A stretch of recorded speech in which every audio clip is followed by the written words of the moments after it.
नमस्ते दोस्तों, स्वागत है आप सबका फिर से एक बार नए ब्लॉग में। तो दोस्तों मैं आपका दोस्त पूजा स्वागत करते हैं आप सभी कमेंट सेक्शन पर। तो दोस्तों कैसे आप सब, उम्मीद करते हैं सभी अच्छे होंगे और मैं यहाँ पर ठीक हूँ। दोस्तों अभी हो रही है सुबह का टाइम, जहाँ मैं सबसे पहले बाथरूम में बाल्टी वगैरह बहुत दिन हो गए मांझे हुए थे, इन्हीं में पानी भरे जा रहे थे। लेकिन आज जो है फाइनली थोड़ा सा टाइम मिल गया है, इसलिए मैं सोच रही हूँ जूना और सरफ से है ना धो दूँ इनको माँज कर। मेरे पास जूना और जो स्क्रबर वगैरह होता है, सरफ वगैरह, ये तो बाथरूम में ही होता है। लेकिन मैंने एक एक्स्ट्रा जूना स्क्रबर है ना बाथरूम के लिए रख दिया है, वो सिर्फ बाथरूम के बाल्टी वगैरह मांजने का काम आता है। इस जूने का इस्तेमाल मैं किचन में नहीं करती हूँ। मेरे पास है ना अलग से दो दो जूना है, रसोई का अलग है, यहाँ का अलग है। तो बाल्टी को मैंने मांज दिया है। अब आती है टब की बारी, यानी कि जितने भी डब्बा डब्बी मेरे हाथ में पास आएगा ना, आज उन सारे को क्लीन करूँगी, क्योंकि काफ़ी दिन हो चुका है। और एक है ना मतलब सिल्की सा कुछ जम जाता है, जो कि बिल्कुल ही अच्छा नहीं लगता। लेकिन टाइम नहीं मिलने की वजह से हर काम को ऐसे छोड़ देते हैं। दोस्तों आप लोग मानेंगे नहीं, मेरे लिए तो दिन भी छोटा पड़ जाता है और रात भी छोटी पड़ जाती है। और फिर बाथरूम में काम भी कराई थी ना, तो उस टाइम उन्होंने वो कौन सी मशीन आती है किल ठोकने के लिए लगाते हैं ना, तो उसकी वजह से बहुत सारे बजरी वगैरह के चूना वगैरह का वो निकला था।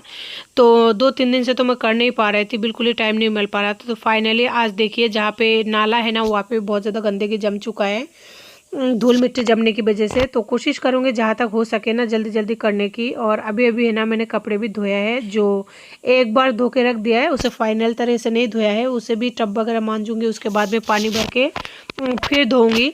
सबसे बड़ा जो मेन समस्या है ना वो मेरा ये है, बाथरूम में पानी नहीं आता है। पानी तो आता है, लेकिन जैसे पानी भरती हूँ मोटर तो है ना निकाल लेते लोग। मैं रोज़ाना पानी भरती हूँ, अब किस किस से लड़े, अब लड़ना ही छोड़ दिया। जितना खुद से हो सकता है ना बस उतना ही करने की कोशिश करती हूँ। दोस्तों जूने में जो मतलब सरफ वगैरह रहेगा ना, उसी से ही जो नाला है ना वहाँ पे भी थोड़ा सा मार दूंगी, तो वो भी थोड़ा सा सही हो जाएगा। और टाइम तो हर रोज़ ही ऐसा ही होता है मेरे साथ, लगभग लगभग कभी सही नहीं होता है। और बाथरूम में देखिए पानी बिल्कुल ही नहीं है, तो ड्रम में जो पानी भरी हुई है ना उसी से मुझे धोना पड़ेगा। इसके लिए मुझे थोड़ा थोड़ा मात्रा में पानी लाना होगा और फिर से जो है इन कामों को करना होगा। और उस रूम से यहाँ तक पानी घसीटने में बहुत ज़्यादा टाइम भी ख़राब होता है, लेकिन कर भी कर सकते हैं। जो रोज़ का काम है मुझे करना ही पड़ेगा, खास करके बच्चे छोटे हैं, कौन है मेरी मदद कर। तो दोस्तों यहाँ पे मैं लेकर आई हूँ थोड़ा सा पानी, देख सकते हैं ज़्यादा नहीं थोड़ा सा ही है। तो सबसे पहले सोच रही हूँ टब को माँज के तो ले ही लिया, बस धो लूँ एक बार, उसके बाद में टब में पानी भरना है, क्योंकि कपड़े एक बार धो के रखा है ना तो उसे सबसे पहले धोना है, फिर मुझे 2 बाल्टी और पानी निकालनी पड़ेगी। तो इतना सारे पानी ना इस तरह से घसीट के लाना पड़ता है, और शरीर में दर्द होना तो उस टाइम थोड़ा तकलीफ हो जाती है। तो दोस्तों आप देख सकते हैं टब वगैरह मांजने के बाद में कितना क्लीन लग रही है। बस ये अभी है ना नाला बचा हुआ है, तो उसी को सोच रही हूँ कि हाथों हाथ धो दूँ। तो देख सकते हैं पूरा पानी क्लीन करने के बाद में कितने अच्छा लग रहा है। लेकिन वही है ना, अगर बाथरूम में पानी होना तो शलशट हर काम हो जाता है, लेकिन क्या कर सकते हैं, इंसान की हर तरह से कोई ना कोई परेशानी रहती है। खास करके मेरे साथ तो ऐसा ही है। तो दोस्तों आप देख सकते हैं बाथरूम को सबसे पहले एक बार धो लिया है। और यहाँ पे एक चप्पल रह गया था, ये गटर वाली चप्पल है, इसका इस्तेमाल बस गटर के लिए करते हैं, रूम के लिए नहीं करते।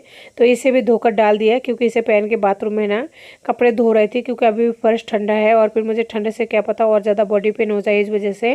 और पोछा वगैरह बाथरूम में जो भी था उसे भी धो दिया। और एक बार बाथरूम को क्लीन करने के बाद ही ना फिर जाके बाकी का जो कपड़े वगैरह है उसे एक बार मैं क्लीन कर लूँगी। तो देख सकते हैं कितना ज़्यादा डस्ट वगैरह जम गया था, और वो भी 2-3 दिन में, क्योंकि मेरे हाथ में बहुत ज़्यादा तकलीफ था। अभी तो मेडिसिन ले रही हूँ, इसकी वजह से थोड़ा सही है। आप देखते हैं पूरी तरह से सही हो जाएगा तो सही रहेगा। वो जो डॉक्टर है ना वो दवाई ठीक ठाक दे देता है, उनकी दवाई से है ना 1-2 बार ले आते तो सही हो जाता है। लेकिन वही है, आप प्राइवेट डॉक्टर के पास जाते हो ना तो कम से कम 500-1000 रुपये का खर्चा तो हो ही जाता है, ज़्यादा ही हो जाता है। क्योंकि डॉक्टर का फीस होती है ना वही होती है 500 रुपये की, और 1000 रुपये के लगभग वो लोग दवाई दे देता है। 3 इंजेक्शन लगे थे, तो 3 इंजेक्शन की कीमत आप लोग समझ सकते हैं कितना ज़्यादा, ऊपर से बहुत सारा मेडिसिन भी दिया था। तो दोस्तों इस तरह से थोड़ा थोड़ा मात्रा में पानी लाती हूँ, और रोज़ का ये काम है, इसी तरह काम करती हूँ। क्योंकि क्या करें, किससे शिकायत करें। तो दोस्तों ये जो पानी है ना बाल्टी में सब डाल रही हूँ टब में, क्योंकि टब का जो चौड़ाई है ना वो थोड़ा सा मतलब ज़्यादा है, तो इससे कपड़े है ना ज़्यादा धुल जाएंगे, और बाल्टी में कपड़ों को धो के रख दूंगी ना तो सही रहेगा। तो दोस्तों पानी में मैंने यहाँ पे डाल लिया थोड़ा सा डिटोल, ताकि सोनू का जो कपड़े है ना वो थोड़ा सा सही रहे। एक्चुअली उसकी तबीयत की वजह से मैं उसका है ना खास ख्याल रखने की कोशिश करती हूँ, पर नहीं रख पाती हूँ, शायद कुछ ना कुछ तो कमी रह जाती होगी। इस वजह से मेरा बच्चा जो है शुरू से लेकर आज तक बीमार ही रहता है, ना तो वो कुछ खा पाता है ना पी पाता है। घर में हर हर चीज़ उन्हीं के लिए आता है, लेकिन फिर भी मेरा बच्चा जो है पूरी तरह से नहीं खा पी पाता है। बहुत दुख तो होता है, लेकिन मैं करने के लिए बहुत कुछ करती हूँ, लेकिन फिर भी मैं सक्सेस नहीं होती हूँ। तो दोस्तों यहाँ पे सबसे पहले सोनू के कपड़ों को ही निचर हो जा रहा है, और ये जो कपड़े हैं ज़्यादातर बच्चों के ही है। तो देख सकते हैं सबसे पहले बाबू का जो भी जैकेट वगैरह है सब कुछ जो है धोकर मतलब निकाल रही हूँ। और ये जो कपड़े हैं ना, मैंने एक बार धोने के बाद में तो क्लीन कर लिया था और बीच में एक बार और धो लिया था। ये डेटोल से धो रही हूँ लास्ट बार, क्योंकि उसके कपड़ों में अगर ज़रा सा भी कुछ भी मतलब कीटाणु वगैरह होते हैं ना, नॉर्मली जितना भी, अगर वो भी निकल जाएगा तो बच्चे को शायद थोड़ा सा रिलीफ मिल जाए। और उसके बाद में लास्ट में धो रही हूँ बेडशीट। ये बेडशीट उस दिन निकाली थी, लेकिन उसके बाद में धोने का टाइम नहीं मिला था, तो आज टाइम मिला। तो यानी कि बाथरूम का जो भी काम है ना, आज ऐसा मान लीजिए पूरी तरह से कंप्लीट हो गई है। और इस पानी को ढोल दूँगी, ढोलने के बाद में फिर से मुझे टब को और बाल्टी को जो है भर के रखना है, क्योंकि नल में पानी नहीं है। तो बच्चे स्कूल से आएंगे तब भी चाहिए, नहाएंगे तब भी चाहेंगे, और मुझे भी नहाना धोना है तो उसके लिए भी पानी चाहिए, यानी पानी तो किसी भी कंडीशन में चाहिए चाहिए।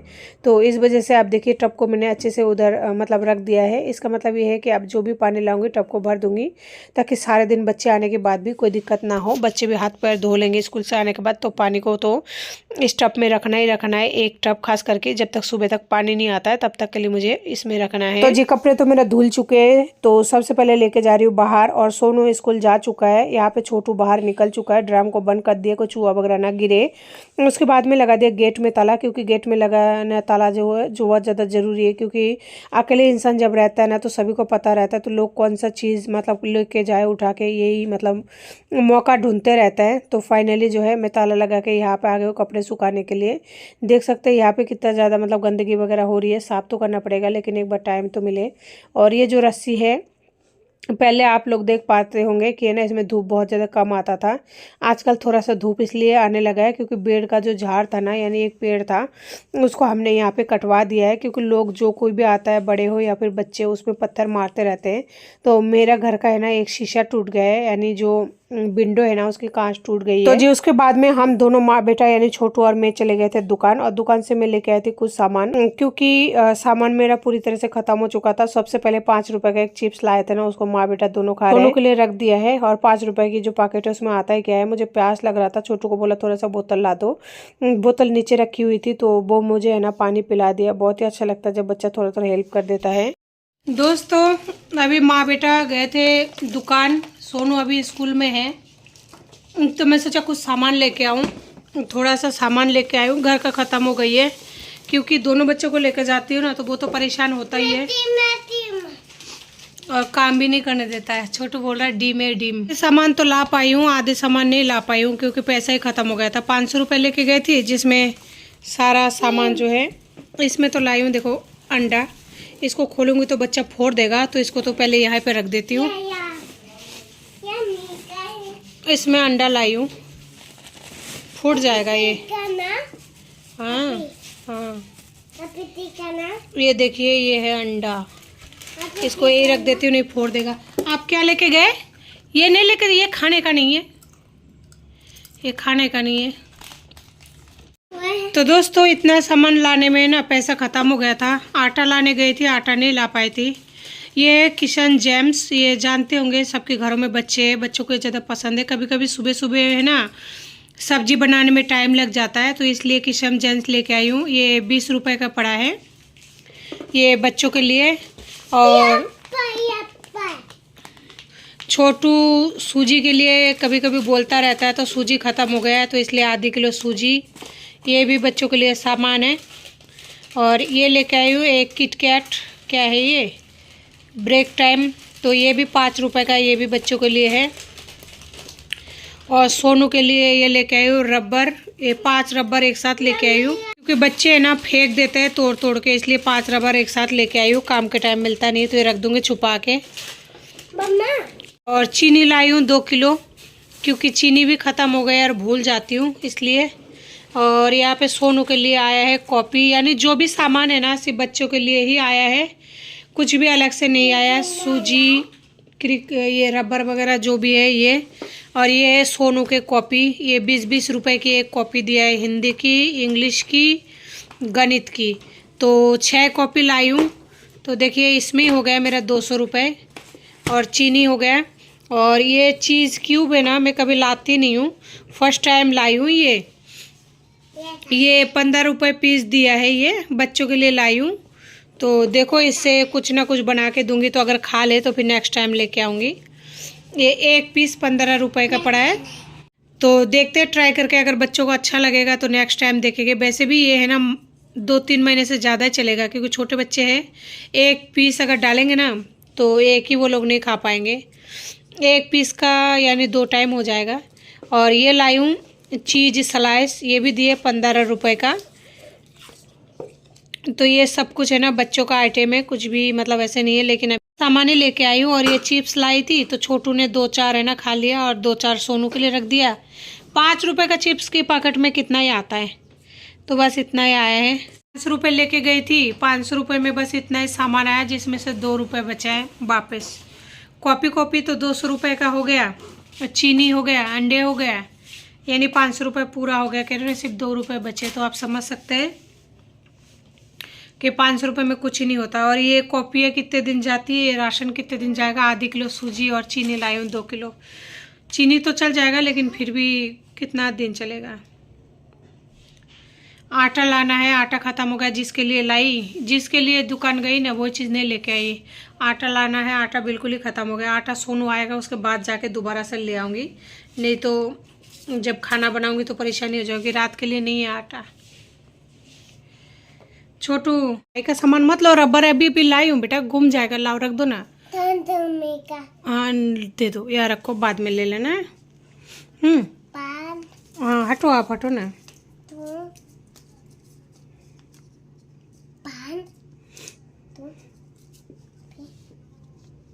लो मेरे को ये सामान पकड़ा देना, मैं फ्रिज में रखूँ। लो पकड़ो, आप पकड़ो, मेरी हेल्प करो। हाँ ये गिराना नहीं, पकड़ो। हटो, आ जाओ आ जाओ। ए किसका बर्थडे मनाएंगे? ओए इसका कोई बर्थडे मानता है क्या? ला दो तो नहीं है। दो जल्दी दो। कितने की वो आ गए? 4 है और है 4 ही है ना,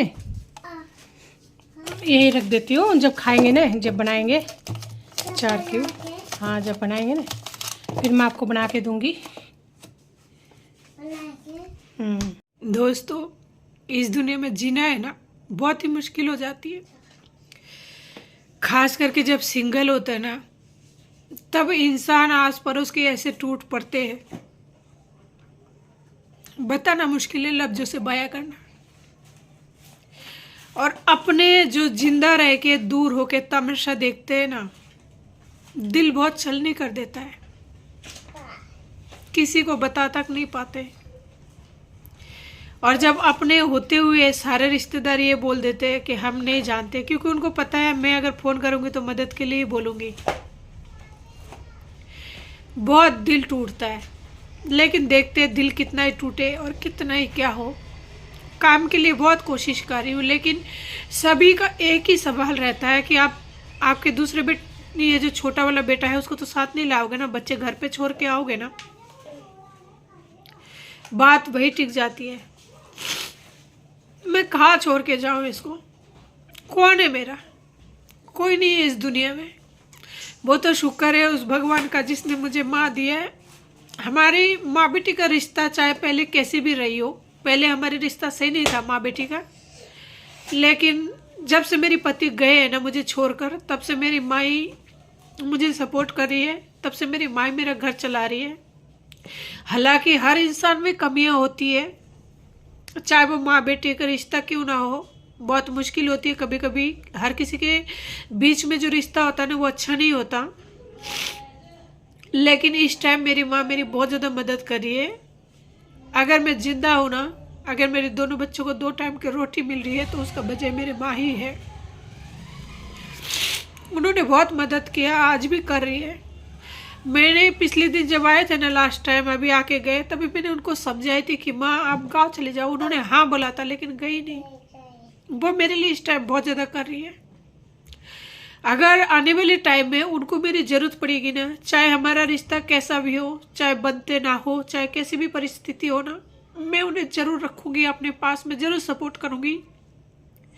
फिर चाहे मेरा पति वापस कभी आए चाहे नहीं आए, वो तो वैसे भी नहीं आएंगे 100%। अगर 1% की भी अगर कभी सोचती हूँ ना कि वो वापस आएंगे, तो मेरी माँ को मैं रखूंगी, फिर चाहे मेरा पति आए चाहे नहीं आए, क्योंकि मुसीबत के टाइम जो मेरी माँ ने किया है किसी ने नहीं किया। उसने तो मुझे प्रेग्नेंट जब हुई थी ना तभी से ये छोड़ने का सिलसिला चालू है, और आज भी छोड़ के जा चुका है। जब मैं 3 महीने का प्रेग्नेंट थी तभी से उनका यही हरकत है, इसलिए तो उनके बिना रह पा रही हूँ। बहुत तकलीफ उन्होंने शुरू से नहीं दिया, लेकिन ये 5-7 सालों से बहुत ज्यादा तकलीफ दिया उन्होंने।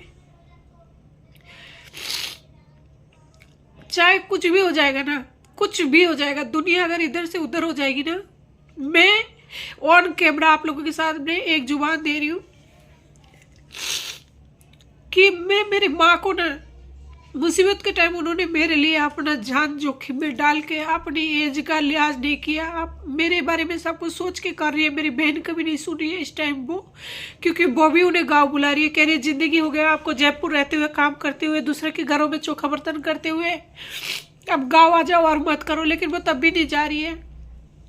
मैंने भी बोला है आप गाँव चले जाओ, वो तब भी नहीं जा रही है। तो जब एक इंसान आपके लिए जीव जान छोड़ के, परिवार समाज दुनिया सब कुछ छोड़ के अगर खड़ी है ना, तो वो सिर्फ मेरे लिए, तो जब उनको मेरी जरूरत पड़ेगी ना, मैं कसम खा के कह रही हूँ, भगवान की कसम खा के कह रही हूँ, इस जन्म में मेरी माँ को पालने में या मेरे पास रखने में चाहे कोई भी कीमत चुकानी पड़े, कोई भी कीमत चुकानी पड़े ना, मैं चुकाने के लिए तैयार हूँ। अगर जरूरत पड़े कभी काउंसलिंग में उसका बाप बोले ना मैं आऊँगा, बदले में तेरी माँ को तू छोड़ दे, मैं नहीं छोड़ूंगी कभी नहीं, क्योंकि मैं दिन देख रही हूँ। आज मेरी बच्चा 2 रुपए के भी सामान मांगते ना, अपना आप लोग देखते हो कि सिर्फ एक ही कपड़े में रहती हूँ मैं, और ये कपड़ा मेरी खरीदी हुई नहीं है। देखिए कितना लूज है चारों तरफ से, क्योंकि ये कपड़ा मम्मी जिस घर में काम करती है ना, उनके घर से ला के मेरे को दिए पहनने के लिए, क्योंकि मेरे पति ने मेरे को कभी कपड़े तक नहीं दिलाई, और उन्हीं के दूसरे के घर के कपड़ा पहन के मैं रह रही हूँ। तो मैं उस इंसान को कैसे छोड़ दूँ? दुनिया चाहे इधर से उधर हो जाएगी ना, मैं कभी मेरी माँ को नहीं छोड़ूंगी। ये मैं अपने आप से वादा करती हूँ, कभी नहीं। जब उनको जरूरत पड़ेगी ना मेरी, मैं उन्हीं के साथ खड़े रहोगे, चाहे पति जाए बाढ़ में, वो वैसे भी गए हुआ ही है, वो पति चाहे गए हुए ही है, वो जिंदा लाश है, वो नहीं आएगा वापस, मुझे पता है। आने वाले इंसान है ना, मैंने बहुत लोग देखे जो लोग बच्चे से मिलने के लिए तरसते। मैंने बहुत लोगों को देखा है, जब पति पत्नी में कोई भी प्रॉब्लम होती है ना, तो वो लोग बच्चों से नहीं मिलने देता है। मैंने तो उनको कई बार लाइव में कहा है, लाइव जब आती थी ना तब भी बोला है कि आप बच्चों को ले जाओ 1-2 दिन के लिए, घुमा के फिर दे जाना, लेकिन वो बंदा तो तब भी राजी नहीं है। मैं तो ये तक कहती हूँ कि ना बच्चे ने मेडल जीता था, आप उस खुशी में ना 200 ग्राम मिठाई भेज दो, कुछ और नहीं तो 100 रुपये का पिज़्ज़ा आता है, बच्चा है उसको पसंद है पिज़्ज़ा उज़्ज़ा, 100 रुपये का अगर नहीं आ पाओ तो ऑनलाइन पिज़्ज़ा ही ऑर्डर कर दो, लेकिन वो बंदा तब भी नहीं देता है। तो क्या करेंगे ऐसे आदमी? अगर आएंगे तो ही क्या करेंगे, नहीं आएंगे तो ही क्या करेंगे। इसलिए दोस्तों मैंने दिल से उस आदमी को मिटा दिया है, बस मजबूरी है। कभी कभी फ़ोन करती हूँ, क्या करूँ बताओ। कभी कभी जब मजबूर होता है इंसान का, आगे पीछे कोई हो जाता है ना, तो फिर इंसान फ़ोन कर लेता है, कोई रास्ता नहीं रहता तब। लेकिन मुझे तब भी पता है कि मुझे मंजिल मिलेगी नहीं, वो मुझे 100 रुपये तक नहीं देंगे, लेकिन फिर भी करती हूँ अपनी खुद को तसल्ली के लिए। उधर से वो 2 बातें सुना देता है, जली कुटी बातें सुना देता है, बहुत सारे बातें सुनाता है, लेकिन मैं फिर भी करती हूँ। ये तक कहती हूँ कि बच्चों के खाने पीने के लिए ना मैं तुमसे भीख मांग रही हूँ, मुझे भीख समझ कर दे दो, लेकिन कम से कम बच्चों को खाने पीने का दे दो, लेकिन वो तब भी नहीं देता है। उनसे तो मैंने भीख तक बोला है कि मैं तुमसे भीख मांग रही हूँ बच्चों को खाने पीने के लिए। कहता है फालतू की बातें मत कर, फिजूल की बातें करके दिमाग खराब मत कर। इंसान के दिल इतना कठोर है, इतना कठोर है, तो फिर मैं उस माँ को कैसे छोड़ दूँ जो मेरे लिए ऐसे कर रहा है। ना मैं उस बंदे के लिए अपना ये जो मैं मछली वगैरह जो भी खा रही हूँ ना, अब नहीं छोड़ूंगी मैं। पहले मैं भले ही पता नहीं क्या करती थी क्या नहीं करती, लेकिन अब नहीं छोड़ूंगी। अब मैं अपनी रूल पर चलूंगी। अगर किसी को पसंद होगा तो वो आएगा, नहीं पसंद होगा तो नहीं आएगा। और पहले बोलूंगी कि मेरी माँ मेरे साथ रहेगी, और मेरी माँ को किसी भी तरह का आप कोई भी बात नहीं बोलोगे, नहीं जली कुटी सुनाओगे, नहीं टिच मारोगे, क्योंकि मेरी माँ को तुम कुछ ही नहीं बोलोगे। अगर उनको आना होगा ये शर्त मंजूर कर तो वो आ जाएंगे, नहीं आना होगा तो नहीं आएंगे। लेकिन वो वैसे भी 100% नहीं आएंगे। वो इंसान क्यों आएंगे जब शादी कर लिया एक 55 साल की औरत से, उसको शर्म नहीं आया उस बंदे को। दूसरे को तो क्या बोले, दूसरे से शिकायत नहीं है। जब अपने इस तरह से हो जाता है ना, दूसरे से कोई शिकायत नहीं है दोस्तों। बस ये आप लोगों से बातें करके ना मन थोड़ा सा हल्का हो जाता है, क्योंकि ये ऐसी बातें किसी से कर भी नहीं सकते। अगर किसी से करने जाओ ना, सब मजाक बनाते हैं, मजाक उड़ा देते हैं, बहुत ज़्यादा दुख होता है। तो दोस्तों बातों को ज़्यादा ना बनाते हुए आज की वीडियो को इसी के साथ एंड करती हूँ। उम्मीद करती हूँ अगर ज़रा से भी अच्छी लगी होगी ना तो प्लीज़ हो सके तो मुझे सपोर्ट कीजिए, लाइक शेयर कीजिए, सब्सक्राइब कीजिए। तब तक के लिए नमस्ते, जय हिंद।